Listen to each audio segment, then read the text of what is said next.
Thanks for joining us. My name is Ibrahim Sani. You're watching Notepad. Very recently, I spoke to DNV talking about the transition or energy transition of a particular region and of course in Malaysia, and many more conversations that needs to be had. For instance, the Minister of Trade, Bilateral Trade of the UK, Minister Greg Hands, I spoke to him very recently last week, talking about how Malaysia and the UK can actually improve on items including renewable energy. So we continue on that topic of renewables energy, and of course we're talking about some sectors that might take a greater impact on this or could see a greater upside if they do adopt this. Is of course the hoteling industry. As we all know, hoteling industry is indeed making a comeback following post-pandemic. So here to talk about this more is, of course, Dato Guntor Tobeng, the founder of Gading Kencana Sdn Bhd. Dato, let's talk a little bit more about the item that we briefly touched upon just now. We're talking about some of the sectors that could see a great upside if they do adopt renewables energy.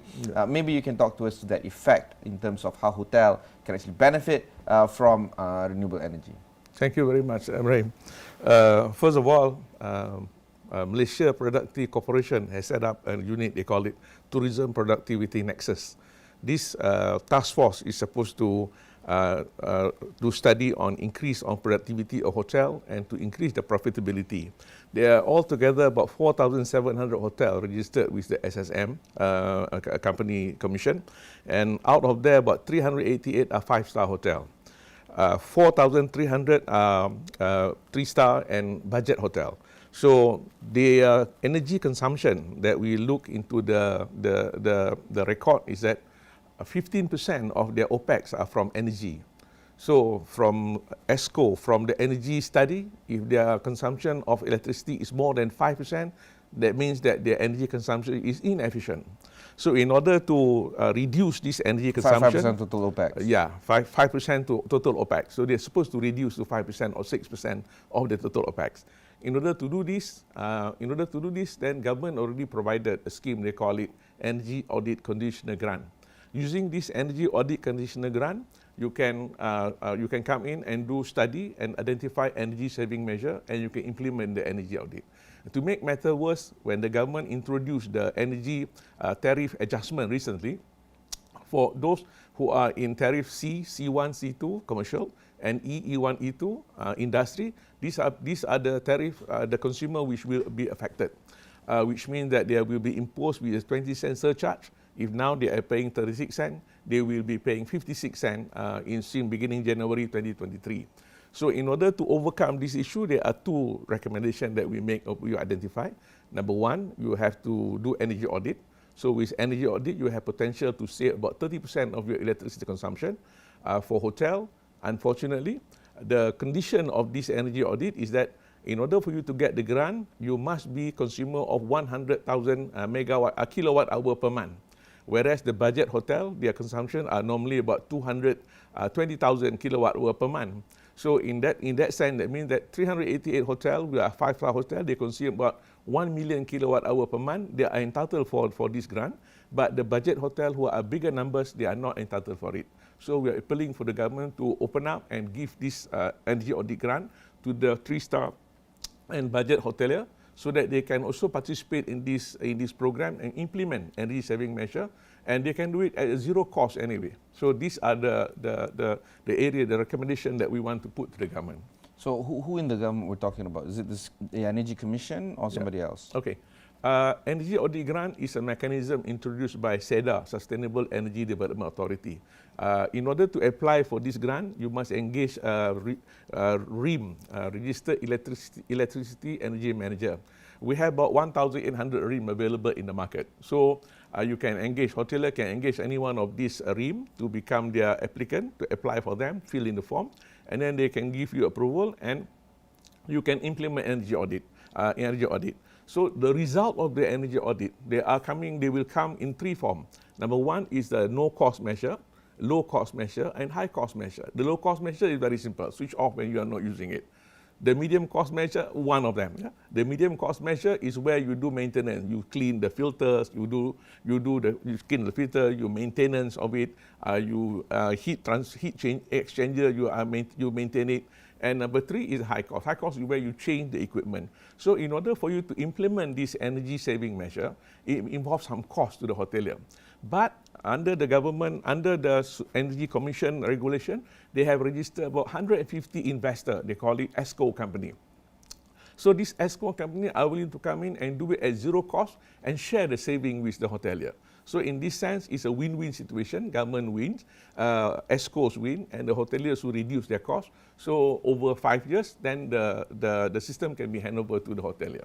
All right, but my question was, who in the government that you're lobbying to change the policy right now? Yeah, number 1, SEDA. Number 2, Energy Commission. Number 3 is Ministry of Renewable Energy and Natural Resources, Environment and Climate Change. So these 3 parties are supposed to hear your plea, yes, and see how they can actually extend the I guess subsidy over to the budget hotels. That's right. What was the reasoning that came about first hand when it comes to allowing only for hotels more than 10,000 kilowatts per month? Yeah. We have a regulation by Energy Commission to enforce that any large power consumer means is an act, is a regulation which says that those consumer who consume more than 6 million kilowatt hour per 6 months, they are supposed to engage a renewable energy, they are supposed to engage a registered electricity energy manager to make sure they can identify the saving and implement saving cost reduction of 10% every year. So from that regulation, then they bring down then they develop this energy audit conditioner grant for these people in this category. But now with the introduction of the new tariff, introduction of the new surcharge of 20 cents, I think the energy audit grant should be given to all the sector in the business community, the C, the affected category, even the C, the E category, and the B category, because the ICPT of 3.7 cents is still being charged for those in this business category. So that's very important for us to maintain our competitiveness in the region, as well as to make it more profitable for the business. What would be some of the, I guess, hindrance or the challenge in terms of getting them to change this policy, following this being a child policy or the parent policy earlier? Yeah, I think time, introduction, when they introduced this surcharge paper was prepared during the previous government. The adjustment was made. Which previous government? Sorry, let's be clear on that. You have 3 previous governments. Well, issues, we are industry player, issues about renewable energy and energy efficiency has been a topic. We're supposed to introduce an Energy Efficiency Conservation Act in the Parliament last year, so that we can do this program more easily supported by an act.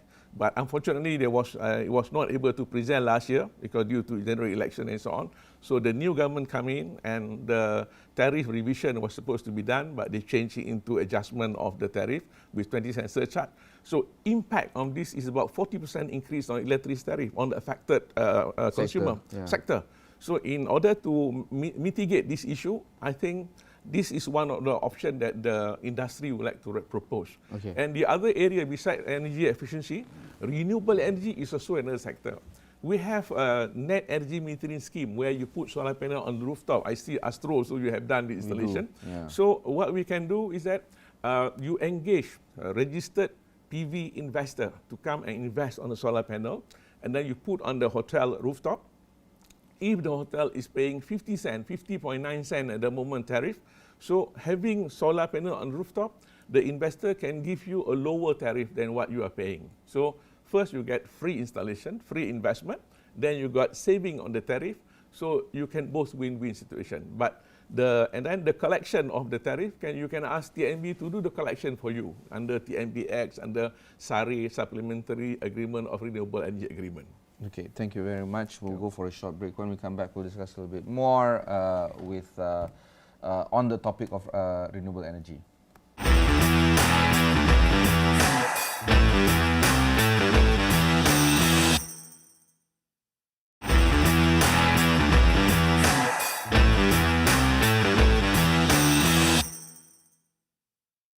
Thanks for staying on with us. I have with me Dato Guntor Tobeng, the founder of Gading Kencana Sdn Bhd.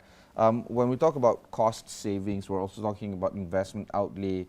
You were talking about some of the necessity in terms of how this can be done with the capital expense to be reduced following these kind of government grants. My question here is, what would be some of the other costs that this sector needs to think about when it comes to energy transition towards cleaner energy? Yeah. Our government, we have a clear plan on the energy transition. We have, by 2025, we're supposed to do 31% of energy will come from renewable energy. By 2030, 45% energy will come from renewable energy. By 2050, we're supposed to go net energy metering. In order to implement this, government already have a plan. By 2025, 6,000 megawatt or 20% of energy transition will come from renewable energy, which means hydro, solar, and so on. Yeah. And in solar program, you have large-scale program where they do 500 megawatt every year. They open up for bidding 500 megawatt. And for the rooftop system, they also have 500 megawatt. Whenever the quota has been depleted, the government will put in another one. Like for commercial industrial sector, first they introduced 300 megawatt. It was finished in 4 months. So they introduced another 300 megawatt. And today, we're supposed to finish the whole quota by 2023, and we are progressing very well according to the plan. Yeah, but my question is, what would be some of the considerations that businesses have to think about on top of these kind of grants that has been given out? As far as grants, you see, it's very unique in the energy efficiency sector. It's very unique. You have a complete ecosystem, but you don't have demand. Ecosystem means what? Demand as in people want to change? Yes, companies who want to change. Number one, you have ESCO. Human capital, talent has been trained. We have 1,800 energy manager available. Number two, you have investor, you registered 150 investor. Number three, fund. We have MDB allocated 200 million of fund for the ESCO to take the loans and implement. Number four, you also have training center, SEDA. They provide competent energy manager. They provide competent grid connect PV system designer system, and also we have a complete ecosystem there. What we didn't have is the demand for the energy efficiency. We need to talk a lot more on that, because when SEDA came on my show, they were talking about the kind of grants that has been given out. Right. But perhaps my mistake, I didn't ask them about the demand or the need for industry who wants this. Right. Why is there no demand? If you look at the total demand of electricity in Malaysia, now our demand recorded about 18,000 megawatt. During the pandemic, the demand went down to 11,000 megawatt. Okay. And the number are increasing. And then when we start... Which number, the 18,000? The maximum demand, the demand is getting more and more. Okay. Yeah? So, which means to say that the demand is there, the increase is there, but the awareness of the energy efficiency is not very there, because whenever a CFO receive electricity bill from Tenaga Nasional, you just pay. If you don't pay, your electricity will be disrupted. Does it come down to that? Like what you're paying now, X amount is 18% or 15%. Now, you're supposed to pay 5%. So get it done. Right. So as a CFO, you're looking at something at 50%, whatever that amount is, and then hey, 5% is just 1/3 of that. Right. Maybe that's the awareness right there from the bill. Normally, whenever we do awareness outreach program in the market, company will send their maintenance manager, their chargeman, their technician, and so on. So these are the people who cannot make that decision, who decides. So whenever it go up, 5% of, say, 1 million a year is also a lot of money from 15%. Yeah. But I must tell you, the 5-star hotel, their energy management are quite good. But the biggest challenge is at the budget hotel. Their bill can go up to, 70% of electricity in a budget hotel or 3-star hotel are all going to air condition. Okay. Whereas for the 5-star hotel, it's only 55% to 58% of the bill, of the pie chart bill, go to HVAC, heat, ventilation, and air conditioning system. So there, we have to do some more engagement with the owner or with the operator, so that they are more aware of the energy consumption, because we're talking about. So what you need right now is a rather talented, vocal, a bit more creative advocate Right. in terms of getting people to transition towards clean energy. Right, right. That's more or less it. That's more or less it. Yes, correct. So how More- are we more coming fun. along with that creative whatever Well, advocate? we have a lot of Is that you? associations. I'm one of them, but there are many more. We have Malaysia PV Industry Association. They do a lot of roadshow. Every year we have roadshow. We engage with the industry. We go to industry. We go state by state. That's one. That's why the solar PV take up is very fast, very big. The demand is very big. But the only problem in the solar part is the regulation, whereby the Energy Commission put a condition of 75% of maximum demand only. You cannot put 100% of your demand, but you can only put up to 70%. Well, what's with this only. restriction? We were told that it was due to the grid stability, grid security, and so on. But I think they should be more open. They should be more open and open up and give up more, give more opportunity for the large consumer to be able to reduce more energy from solar. Because if you are paying 50 cents, the LCOE for solar is much less than the tariff. I have no idea in this industry, of course, but you're an expert in this industry. But would it be easier if we roll this out to residential a lot more? Because when people see things at their home, then they can implement this at the workplace? There's pro and cons over there.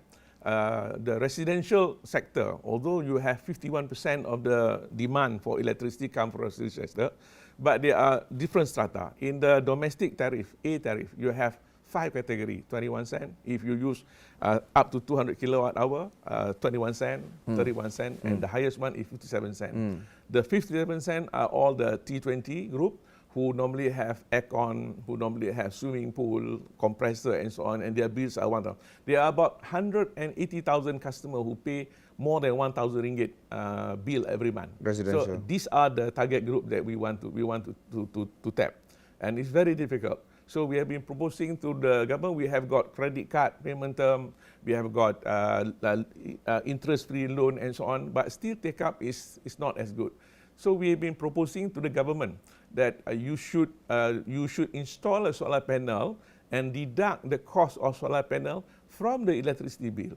So for the industry, the SARE, Supplementary Agreement for Renewable Energy, is being implemented. Yeah. But for the domestic market, it was not implemented. So we have been proposing to the government that, to the ST, even to the minister, the previous two ministers, say that can we implement so previous the two same? ministers. Yeah, we Okay.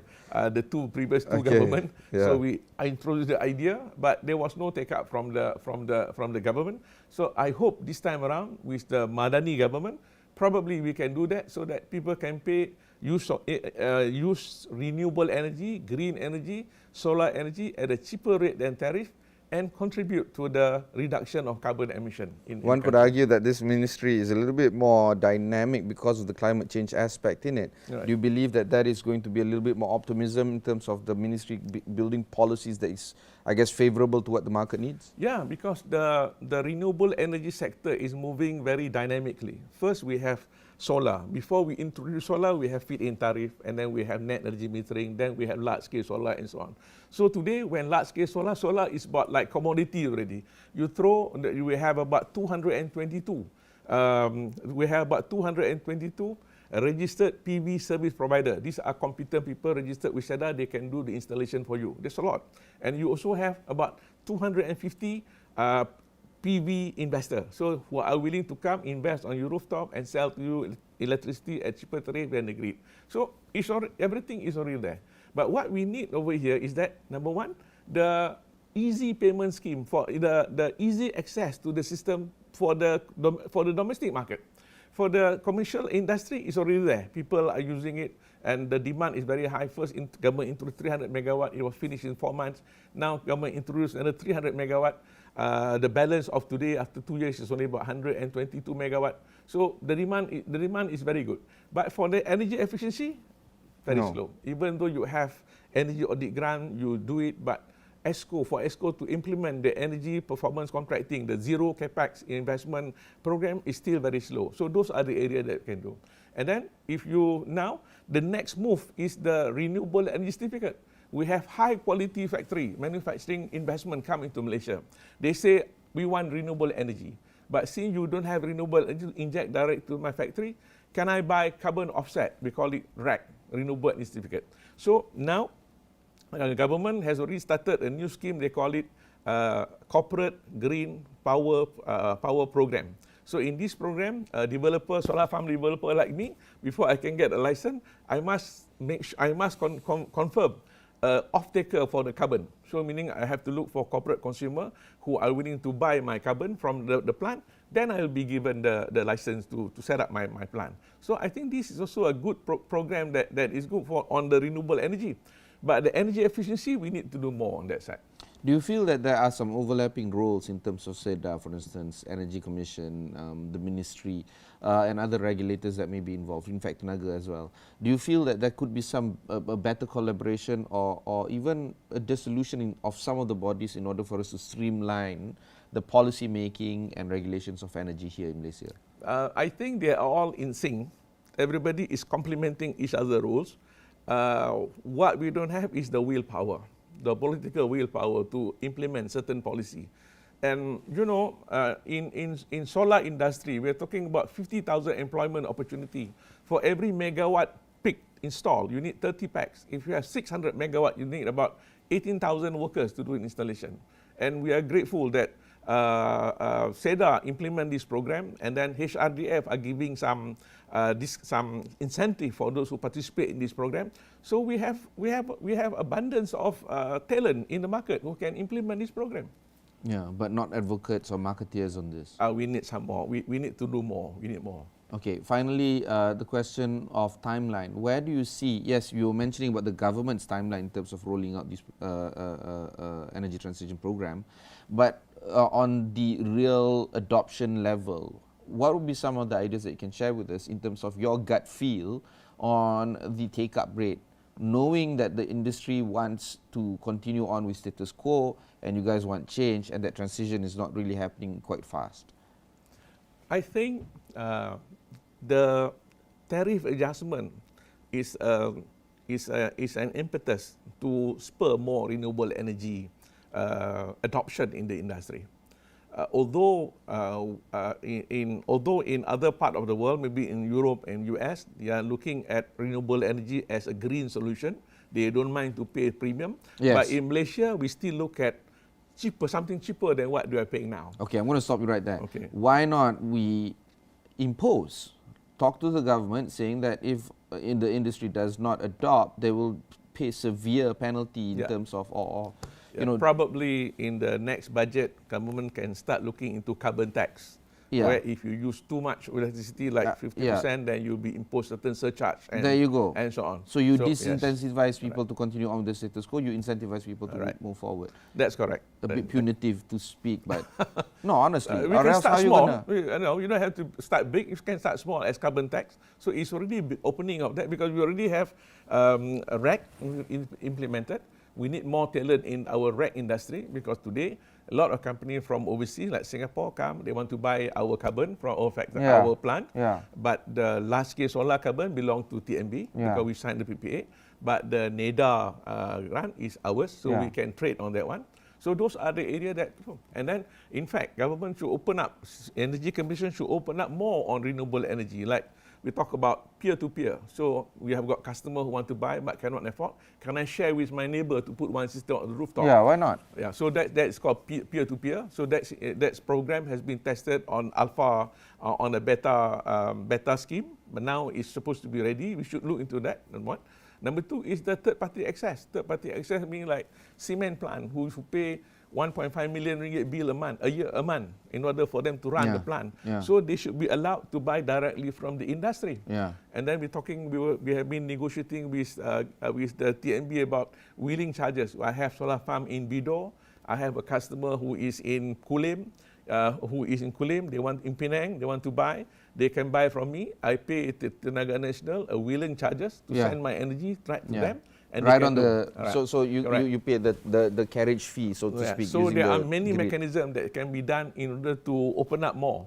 And I'm sure if this happen, then we're going to achieve our net zero carbon objective earlier than 2050. Do you feel that there's a lot more that needs to be done? Of course, but do you feel that the people in charge are the right people to do the job?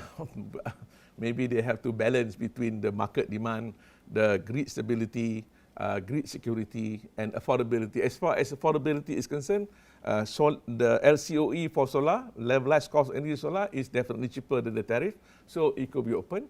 And then maybe we have to pay some contribution for grid or transmission costs or operation, efficient operation of the system. That can be some percentage of the system, then it can be on your own. Okay, fantastic. Thank you very much for coming over, talking about this. I don't think that this is a full stop conversation. We need to continue on with this conversation. It's a few months from now. Maybe It's after exciting, budget. Once the carbon budget, carbon tax has been introduced. But for now, that was our conversation with Dato Muhammad Guntor Tobeng, the founder of Gading Kencana Sdn Bhd. If you want to learn more about this, head on to Seda or head on to Surenjaya Tenaga and learn more about that. For now, my name is Ibrahim Sani. Catch you in the next one.